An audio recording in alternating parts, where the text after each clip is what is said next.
When sitting at a desk all day, our spine is in a flexed position forward for most of us, unless you're really mindful to sit upright. So this exercise, there's 2 or 3 I'll be showing you today, helps us to focus on building strength in the back. I love it because it gets us up on our feet as well. You can do this at work, you can do this when you get home. We start with the standing, with the legs hip distance apart, so feel the hip bones at the front and then straight down. Make sure you're not locking your knees back. Legs are straight, but there's no locking in the joint. The pelvis, we're just setting this up. Have one hand to your pubic bone, one hand to your sacrum at the back, with the knee slightly bent. Curl your pubic bone up and down. And as a result, notice what's happening in your lumbar spine. When you curl pubic bone up, there's a flattening of that curve. As you curl your pubic bone down, there's an increase in the arch of the lumbar spine. Find the middle for you. I'm going to call that a centered alignment through the pelvis and then an elongated spine, so standing tall. Keep the spine centered, eyes forward. Float your arms forward and up, and then circle the arms down, keep them slightly forward of the shoulder joint. We're going to breathe out to take the arms up. In breath to circle the arms down.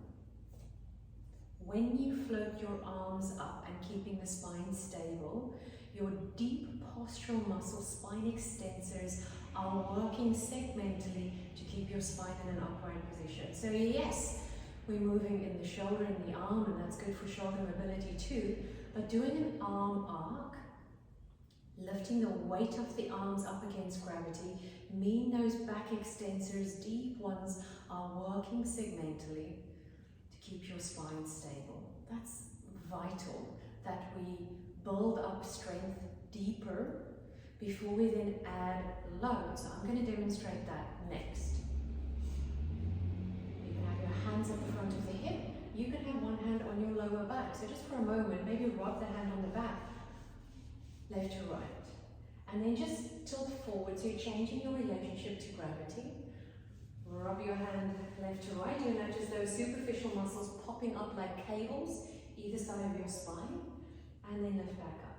Of course, the deeper muscles are still working segmentally to keep the spine elongated, but the more superficial ones now coming on board as you change your relationship against gravity. So we're training from deep to superficial.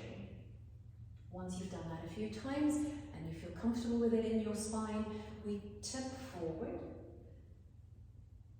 Keep this position. Notice I'm very slightly tilted forward, just enough to activate these muscles. My knees are slightly bent, and the sense of my chest is reaching forward. Lift the arms to the side body, and then start to circle the arms out to the side. Notice how your back muscles are working harder. Arms circle, and then arms circle back. So as you reach the arms forward, there's more tone in those back muscles. And then a little less as you release. Let's do one more here. And then release the arms down.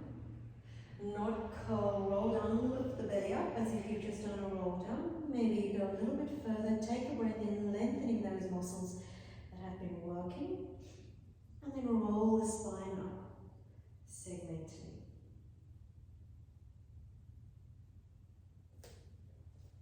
Enjoy doing that.